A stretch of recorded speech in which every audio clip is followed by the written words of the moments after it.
अस्सलाम वालेकुम। आज की इस वीडियो में हम एंटी हाइपरटेंसिव ड्रग्स को देखेंगे जो कि आमतौर पे हाइपरटेंशन को ट्रीट करने के लिए इस्तेमाल होती हैं। हाइपरटेंशन एक ऐसी मेडिकल कंडीशन है जिसमें हमारी बॉडी का ब्लड प्रेशर नॉर्मल हालात के मुकाबले में काफ़ी इंक्रीज हो जाता है।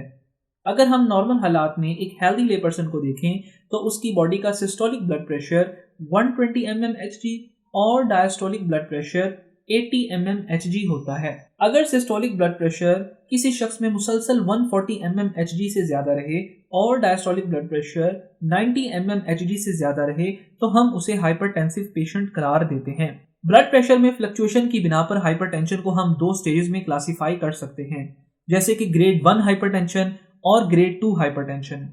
ग्रेड 1 हाइपरटेंशन में सिस्टोलिक ब्लड प्रेशर 140 से 159 mmHg जबकि डायस्टोलिक ब्लड प्रेशर 90 से 99 mmHg के दरमियान होता है। जबकि दूसरी तरफ ग्रेड 2 हाइपरटेंशन में systolic blood pressure greater than 160 mmHg और डायस्टोलिक ब्लड प्रेशर 100 mmHg से ज्यादा होता है। इसके अलावा यहाँ मैं ये बात वाजे करता चलूँ कि अगर किसी शख्स का सिस्टोलिक ब्लड प्रेशर 130 से 139 mmHg और डायस्टोलिक ब्लड प्रेशर 85 से 89 mmHg के दरमियान हो तो हम उसे हाइपरटेंशन नहीं कहते, बल्कि हम उसे नॉर्मल एलिवेटेड ब्लड प्रेशर ही कंसीडर करते हैं। इसके अलावा अगर हम हाइपरटेंशन से रिलेटेड डिफरेंट रिस्क फैक्टर्स की बात करें तो परसिस्टेंट हाइपरटेंशन की वजह से हार्ट फेलियर, किडनी फेलियर और ब्रेन डैमेज हो सकता है। इसके अलावा हाइपरटेंशन पूरी दुनिया में प्री मैच्योर डेथ का बाइस भी बनता है। मिसाल के तौर पे एक रफ एस्टिमेट के मुताबिक हर 4 में से एक मर्द और हर 5 में से एक खातून की हाइपरटेंशन की वजह से प्री मैच्योर डेथ होती है और पूरी दुनिया में इस वक्त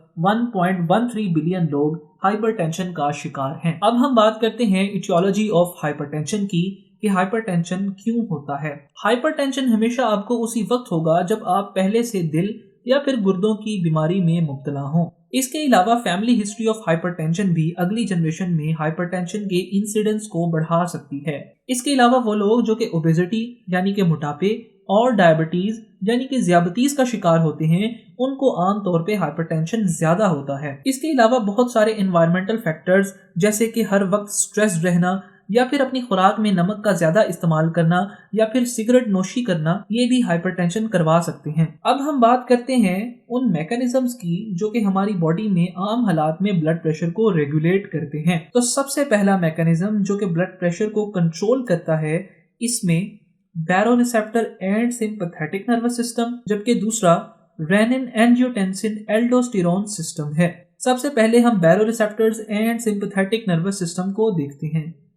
हमारी आर्टरीज के अंदर एक स्पेशल किस्म के रेगुलेटर्स लगे होते हैं जो कि ब्लड प्रेशर के अंदर फ्लक्चुएशन को मॉनिटर करके ब्लड प्रेशर को नॉर्मल रखने की कोशिश करते हैं। ये रिसेप्टर्स हमारे ब्लड प्रेशर में वेरिएशन को मोमेंट टू मोमेंट मॉनिटर करके हमारे सिंपैथेटिक या फिर पैरासिम्पैथेटिक नर्वस सिस्टम को एक्टिवेट करते हैं। मिसाल के तौर पे अगर हमारी बॉडी के अंदर ब्लड प्रेशर कम होता है तो ये बैरोरिसेप्टर्स नॉर्मल कंडीशन के मुकाबले में अब ब्रेन को कम से कम सिग्नल भेजेंगे, तो हमारा ब्रेन समझ जाएगा कि हमारी बॉडी के अंदर ब्लड प्रेशर कम हो गया है। इस चीज को कंपनसेट करने के लिए और हमारी बॉडी का नॉर्मल ब्लड प्रेशर बहाल करने के लिए हमारा ब्रेन सिंपैथेटिक नर्वस सिस्टम की तरफ शिफ्ट हो जाएगा और पैरासिम्पैथेटिक नर्वस सिस्टम को मिनिमाइज कर दिया जाएगा। यहाँ मैं ये बात बताता चलूँ कि जब सिंपैथेटिक नर्वस सिस्टम एक्टिवेट होगा तो ऑटोमेटिकली ब्लड प्रेशर इंक्रीज हो जाएगा और जब पैरासिम्पैथेटिक नर्वस सिस्टम एक्टिवेट होगा तो ब्लड प्रेशर कम हो जाएगा। इस तरह सिंपैथेटिक नर्वस सिस्टम के एक्टिवेट होने से ब्लड प्रेशर बढ़कर अपनी नॉर्मल स्टेट या लिमिट को अचीव कर लेगा जो कि पहले कम हो गया था। दूसरा मैकेनिज्म जो कि ब्लड प्रेशर को रेगुलेट करता है उसका नाम रेनिन एंजियोटेंसिन एल्डोस्टेरोन सिस्टम है। जब हमारी बॉडी में ब्लड प्रेशर कम होता है तो हमारी किडनीज में मौजूद बैरोरिसेप्टर्स उसको सेंस करते हैं, जिसके रिस्पॉन्स में हमारी किडनीज एक हार्मोन को रिलीज करती हैं जिसका नाम रेनिन है। इसके अलावा अगर हम अपनी बॉडी की नीड्स को देखते हुए सॉल्ट को कम से कम इस्तेमाल करें तो भी रेनिन की रिलीज होती है। ये हार्मोन एंजियोटेंसिन को एंजियोटेंसिन 1 जबकि एंजियोटेंसिन 1 को एंजियोटेंसिन 2 में कन्वर्ट करता है। एंजियोटेंसिन 2 एक पोटेंट वैसोकंस्ट्रिक्टर है। मिसाल के तौर पर ये हमारी ब्लड वेसल को कंस्ट्रिक्ट करवा देता है जिससे हमारी वेसल्स का इंटरनल डायामीटर कम हो जाता है।